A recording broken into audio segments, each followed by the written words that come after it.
దేశవ్యాప్తంగా జీఎస్టీ సంస్కరణలు అర్ధరాత్రి నుంచి అమల్లోకి రానున్నాయి. కొత్త స్లాబుల అమలుతో పేద మధ్యతరగతి ప్రజలకు మేలు జరుగుతుందన్నారు ప్రధాని మోదీ. దసరా నవరాత్రులతో పాటు జీఎస్టీ ఉత్సవ్ ప్రారంభమైందని చెప్పారు. ప్రజలంతా స్వదేశీ ఉత్పత్తులనే కొనుగోలు చేయాలని పిలుపునిచ్చారు. ఆత్మనిర్భర్ భారత్తోనే వికసిత Bharat సాధ్యమన్నారు PM Modi.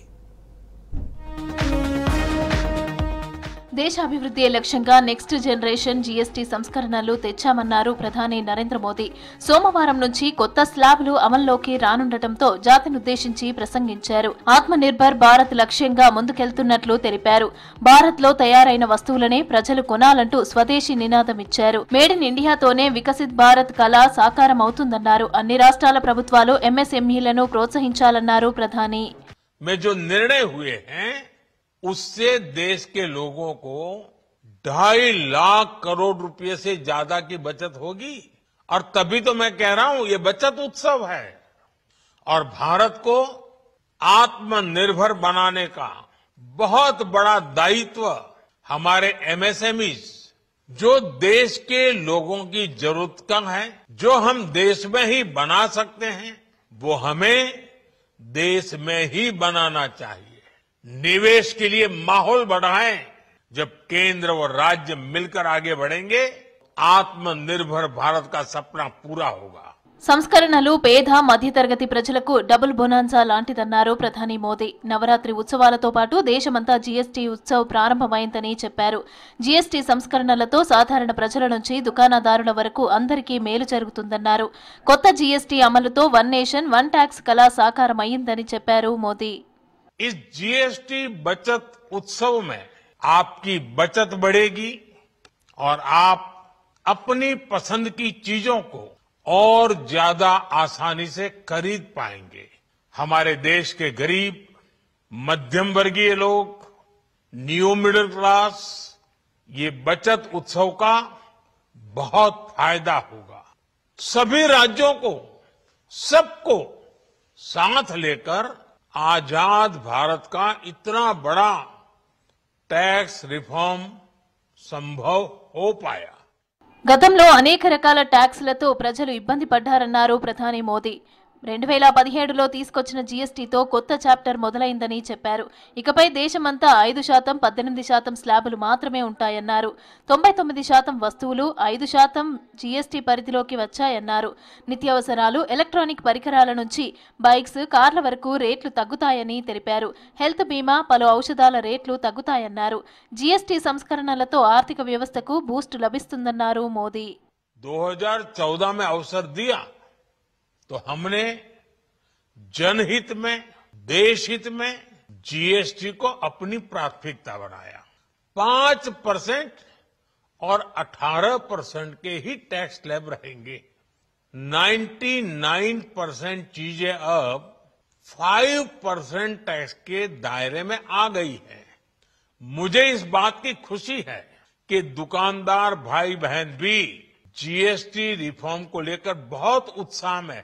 Next generation జీఎస్టీతో ఉత్పత్తిదారులకు, వినియోగదారులకు ప్రయోజనం కలుగుతుందన్నారు ప్రధాని మోదీ. జీఎస్టీ రేట్ల తగ్గింపుతో ప్రజల నవరాత్రి సంబరాలు డబల్ అవుతాయన్నారు. ఇప్పటికే 12 లక్షల వరకు ఆదాయ పన్ను నుంచి మినహాయింపు ఇచ్చామన్నారు మోదీ. హనుమకొండ 1000 స్తంభాల గుడిలో బతుకమ్మ సంబరాలు అంబరన్నంటాయి. వేలాది మంది మహిళలు రంగురంగుల బతుకమ్మలతో గుడిలో ప్రత్యేక శోభ సంతరించుకుంది. ప్రభుత్వం అధికారికంగా నిర్వహించిన ఈ వేడుకలకు డిప్యూటీ సీఎం బట్టి విక్రమార్క, మంత్రులు హాజరయ్యారు. బతుకమ్మ పుట్టినిల్లు ఓరుగల్లు అని తెలిపారు. గౌరమ్మ దయతో రాష్ట్రం సుభిక్షంగా ఉండాలని ఆకాంక్షించారు.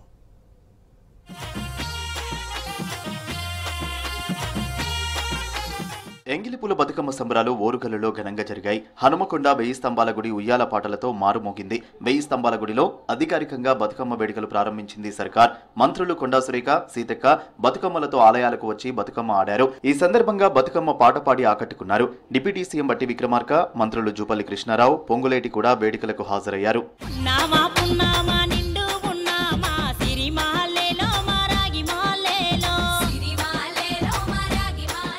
వరంగల్ హనుమకొండ నుంచి పెద్ద ఎత్తున 1000 స్తంభాల గుడిలో బతుకమ్మ వేడుకలకు తరలి వచ్చారు మహిళలు. తీరొక్క బతుకమ్మను తెచ్చి గౌరమ్మను కొలిచారు. సంప్రదాయ దుస్తుల్లో తెలంగాణ సంస్కృతి ఉట్టిపడేలా బతుకమ్మ ఆడి సందడి చేశారు. వేలాది మంది మహిళలు రంగురంగుల బతుకమ్మలతో 1000 స్తంభాల గుడి ప్రత్యేక శోభ సంతరించుకుంది.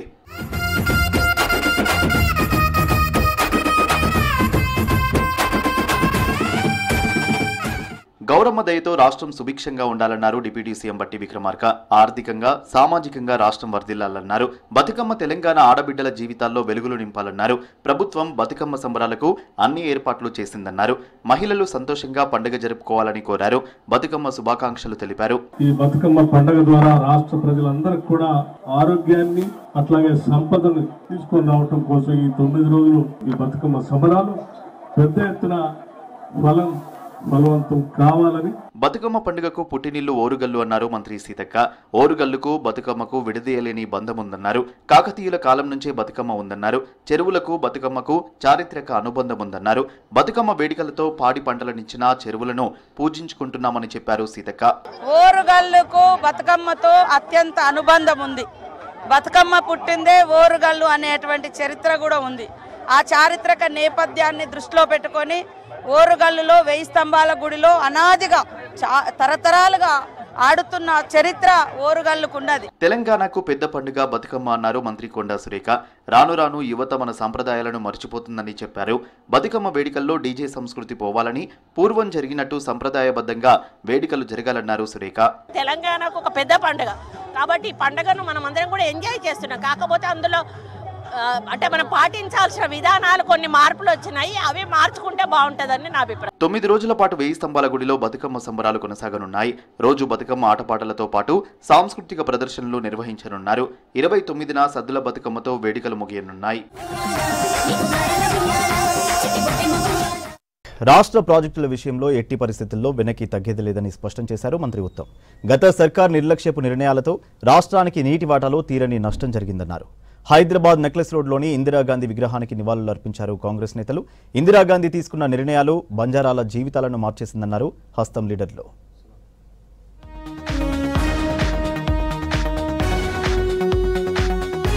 ఆల్మట్టి డ్యాం పెంపునకు రాష్ట్ర ప్రభుత్వం వ్యతిరేకమన్నారు ఇరిగేషన్ శాఖ మంత్రి ఉత్తమ్ కుమార్ రెడ్డి. ఆల్మట్టి డ్యాంపై సుప్రీంకోర్టులో కేసు నడుస్తుందని చెప్పారు. రేపు స్వయంగా ఢిల్లీ వెళ్లి ఆల్మట్టి డ్యాంకు వ్యతిరేకంగా వాదనలు వినిపిస్తామన్నారు మంత్రి. కృష్ణా గోదావరి నదీ జలాల్లో తెలంగాణకి రావాల్సిన వాటా కోసం ఏ రాష్ట్రంతోనైనా పోరాడతామని స్పష్టం చేశారు ఉత్తమ్ కుమార్ రెడ్డి. ఆ బ్యారేజీల పునరుద్ధరణ కోసం కూడా మరి దానికి అవసరమైన geo technical Jio physical investigation NDSA రిపోర్ట్లో, ఎన్డీఎస్ఏ అంటే national dam safety authority report ప్రకారము మరి మేము ముందు పోతున్న విషయం కూడా తెలంగాణ ప్రజానీకానికి తెలియజేస్తున్నాం.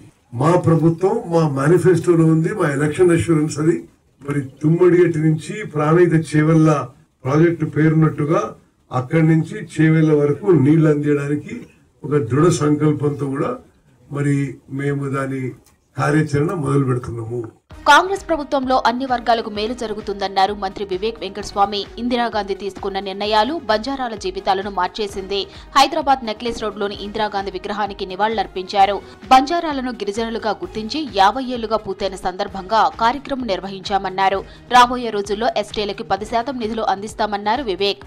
బంజారాస్ కి ట్రైబల్స్ కి 10% నిధులు కూడా కేటాయిస్తే బాగుంటుంది. నేను మొన్న కూడా ఎస్సీ వర్గానికి 18% నిధులు కేటాయించాలని చెప్పి కోరడం జరిగింది.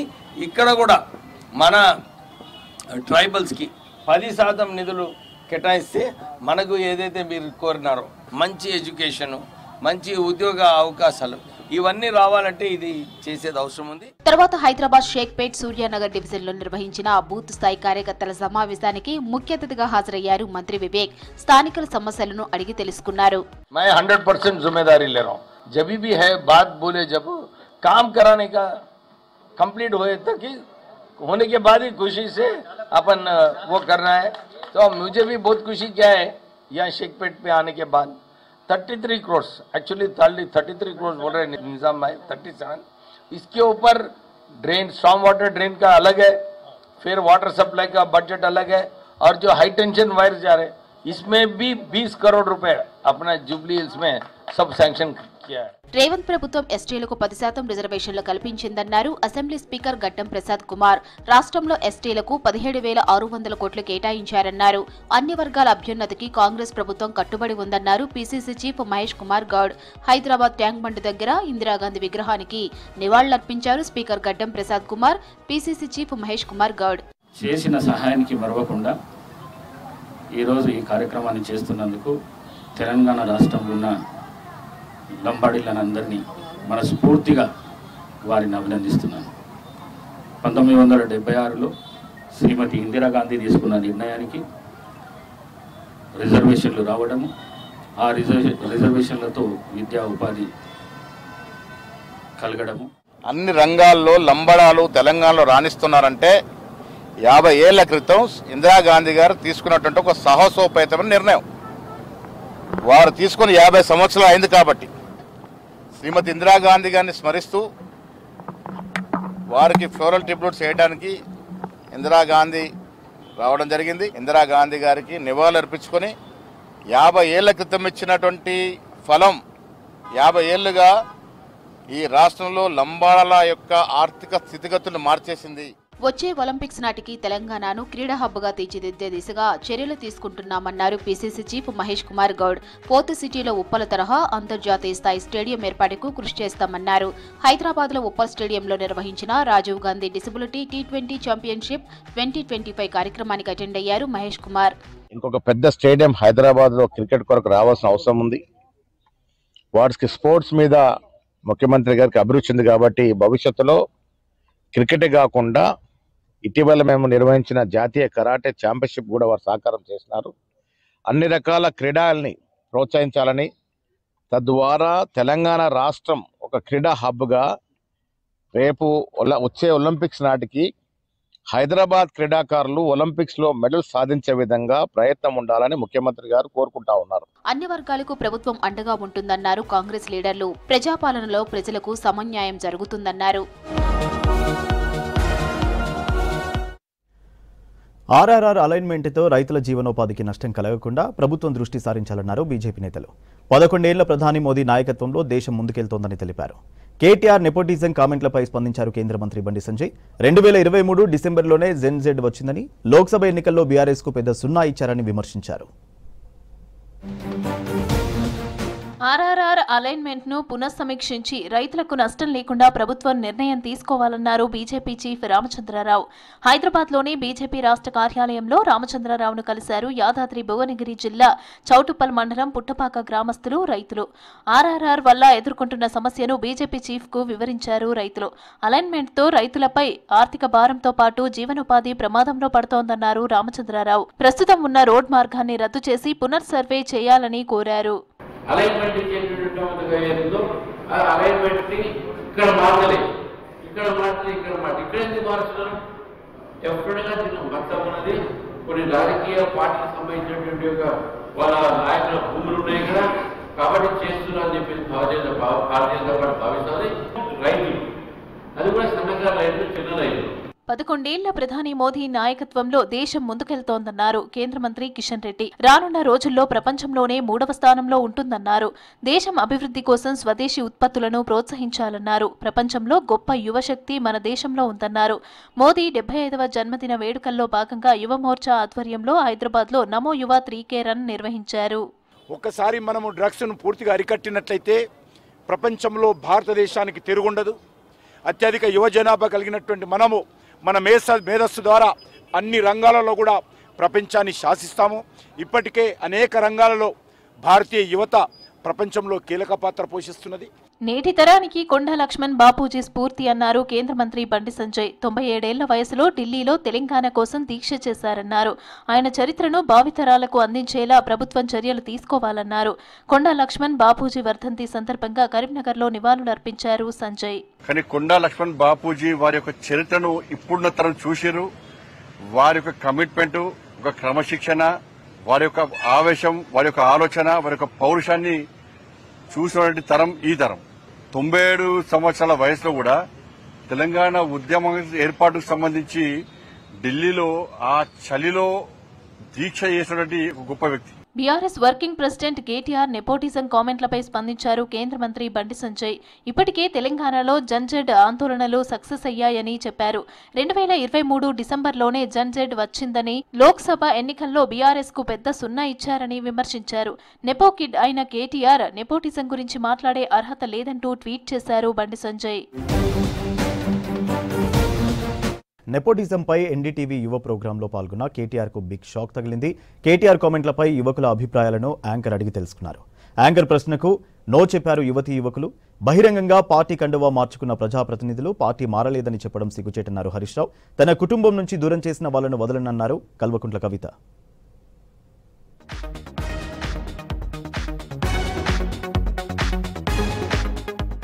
నెపోటిజంపై ఎన్డీటీవీ నిర్వహించిన యువ కాన్క్లేవ్లో బీఆర్ఎస్ వర్కింగ్ ప్రెసిడెంట్ కేటీఆర్ కు భారీ షాక్ తగిలింది. నేపాల్లో లాగే భారత్లోనూ జెన్జీ లాంటి ఆందోళన జరిగే అవకాశం ఉందన్నారు.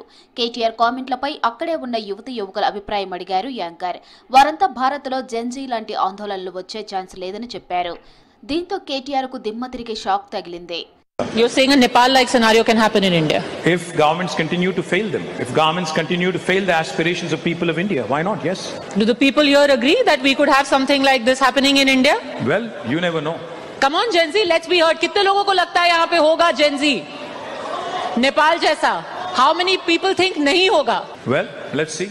ఎమ్మెల్యేల పార్టీ ఫిరాయింపుల అంశంపై స్పందించారు మాజీ మంత్రి హరీష్ రావు. బహిరంగంగా పార్టీ కండువా మార్చుకొని వారు పార్టీ మారలేదని చెప్పడం సిగ్గుచేటన్నారు. గ్రామ పంచాయతీలకు నిధులు లేక గ్రామాల్లో పాలన కుంటుపడిందన్నారు. హైదరాబాద్లో వరద బాధితులను ఆదుకోవడంలో రాష్ట్ర ప్రభుత్వం విఫలమైందన్నారు హరీష్ రావు. సికింద్రాబాద్ పరిధిలోని రాంగోపాలపేట వరద ముంపు ప్రాంతాల్లో పర్యటించారు మాజీ మంత్రులు. హైదరాబాద్ నగరంలో ప్రీ మాన్సూన్ లో నాలాలన్నీ కూడా క్లీన్ చేసి ప్రజలకు వరద ఇబ్బంది రాకుండా చూసుకునేవాళ్ళు. ఇవాళ రేవంత్ రెడ్డి స్వయంగా మున్సిపల్ శాఖ మంత్రిగా ఉంటూ ప్రీ మాన్సూన్లో నాలాలు క్లీన్ చేయకపోవడం వల్ల ఇవాళ హైదరాబాద్ నగరంలో అనేక బస్తీలు వరద జలాలతో మునిగిపోయి ఇంట్లో ఉన్నటువంటి నిత్యావసర వస్తువులన్నీ కూడా కొట్టుకుపోయిన పరిస్థితి, అన్నీ కూడా తడిసిపోయి తినడానికి కూడా ఇబ్బంది పడుతున్నటువంటి పరిస్థితి.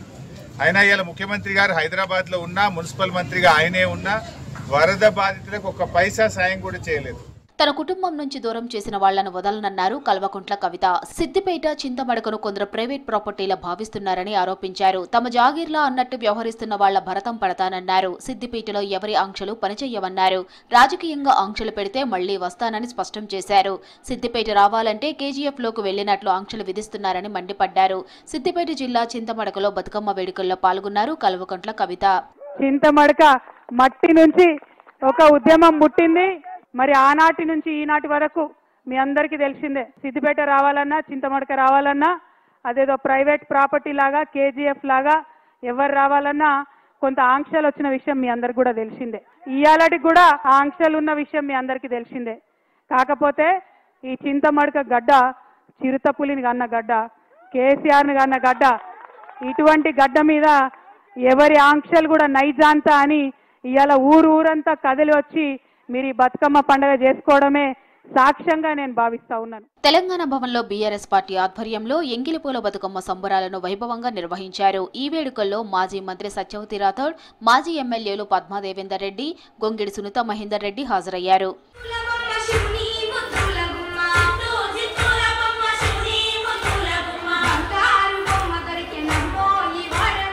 జూబ్లీహిల్స్ ఉప ఎన్నికపై ఫోకస్ చేసింది గులాబీ పార్టీ. రేపు నియోజకవర్గ ముఖ్య కార్యకర్తలతో కీలక భేటీ నిర్వహించనుంది. బూత్ కమిటీ సమావేశానికి హాజరు కానున్నారు కేటీఆర్.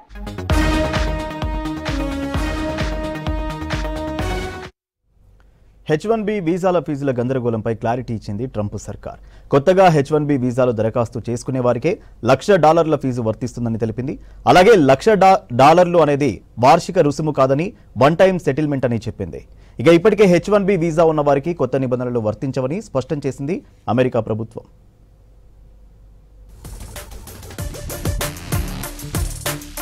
H1B వీసా ఫీజుల గందరగోళంపై క్లారిటీ ఇచ్చింది అమెరికా ప్రభుత్వం. H1B వీసాపై విధించిన $1,00,000 రుసుము వార్షిక ఫీజు కాదని స్పష్టం చేసింది. ఈ మేరకు white house press secretary Karoline Leavitt X వేదికగా క్లారిటీ ఇచ్చారు. దరఖాస్తు చేసుకునే టైంలో కట్టాల్సింది వన్ టైం సెటిల్మెంట్ మాత్రమేనని చెప్పారు. ఇప్పటికే H1B వీసా కలిగి ఉన్నవారు భయపడాల్సిన అవసరం లేదని తెలిపారు కరోలిన్ లీవిట్.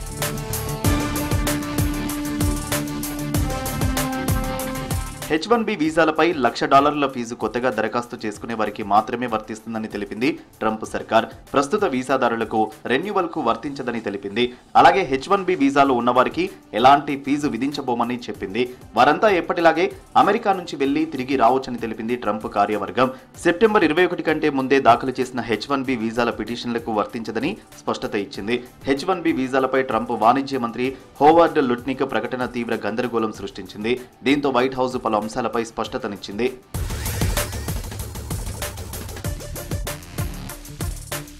H1B వీసా ఫీజులు భారీగా పెంచడంతో భారత ప్రభుత్వం అప్రమత్తమైంది.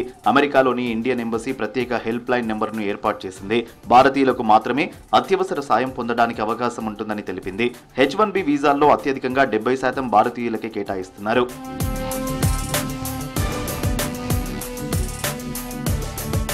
ట్రంప్ అసంపూర్తి ప్రకటనతో అమెరికా వెళ్లేందుకు భారతీయులు తీవ్రంగా ఇబ్బంది పడ్డారు. ఫ్లైట్ టికెట్ ధరలు 40,000 నుంచి 80,000 రూపాయలకు పెరిగాయి. ఇండియన్స్ అమెరికాకు తిరిగి రాకుండా 4chan అనే ఆన్లైన్ ఫోరం రిజర్వేషన్ల పేరిట ఫ్లైట్ టికెట్లు బ్లాక్ చేసేందుకు యత్నించింది. H1B వీసాదారులు టికెట్లను కొనుగోలు చేయకుండా అడ్డుకునేందుకు ఇలా చేసినట్లు తెలుస్తోంది.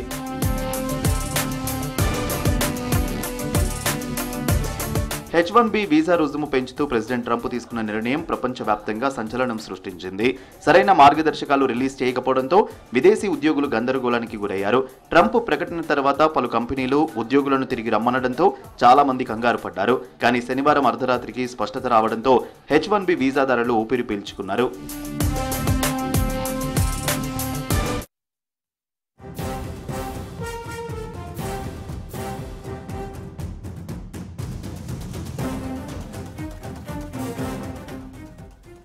T20 ఆసియా కప్లో భాగంగా సూపర్ 4లో భారత్ పాకిస్తాన్ తలపడుతున్నాయి. టాస్ గెలిచి ఫీల్డింగ్ ఎంచుకున్న టీమిండియా దాయాది పాకిస్తాన్కు చుక్కలు చూపిస్తోంది. 21 పరుగుల దగ్గరనే ఆ జట్టుకు షాక్ తగిలింది. ఆజాంను పాండ్యా బోల్తా కొట్టించాడు. మరో ఓపెనర్ ఫరాన్ వికెట్ పడకుండా జాగ్రత్త పడ్డాడు. ఈ క్రమంలోనే అర్ధ సెంచరీ పూర్తి చేసుకున్నాడు. ఆజాం అవుట్ అయిన తర్వాత వచ్చిన ఆయూబ్ దూబే బౌలింగ్లో అవుట్ అయ్యాడు. ప్రస్తుతం పాకిస్తాన్ 4 కీలక వికెట్లు నష్టపోయి పీకల్లోతు కష్టాల్లో పడింది.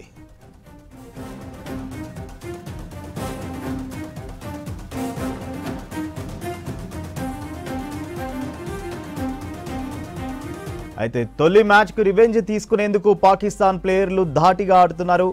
గత మ్యాచ్లో పాకిస్తాన్ జట్టును చిత్తు చేసిన టీమిండియా ఈ మ్యాచ్లోనూ చిత్తు చేయాలని భావిస్తోంది. దీంతో కట్టుదిట్టంగా బౌలింగ్ చేస్తున్నారు.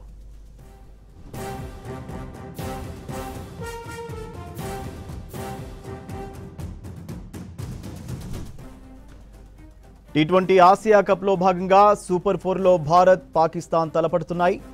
టాస్ గెలిచి ఫీల్డింగ్ ఎంచుకున్న టీమిండియా దాయాది పాకిస్తాన్కు చుక్కలు చూపిస్తోంది. 21 పరుగుల దగ్గరనే ఆ జట్టుకు షాక్ తగిలింది. ఆజాంను పాండ్యా బోల్తా కొట్టించాడు. మరో ఓపెనర్ ఫరాన్ వికెట్ పడకుండా జాగ్రత్త పడ్డాడు. ఈ క్రమంలోనే అర్ధ సెంచరీ పూర్తి చేసుకున్నాడు. ఆజాం అవుట్ అయిన తర్వాత వచ్చిన ఆయూబ్ దూబే బౌలింగ్లో అవుట్ అయ్యాడు. ప్రస్తుతం పాకిస్తాన్ 4 కీలక వికెట్లు నష్టపోయి పీకల్లోతు కష్టాల్లో పడింది.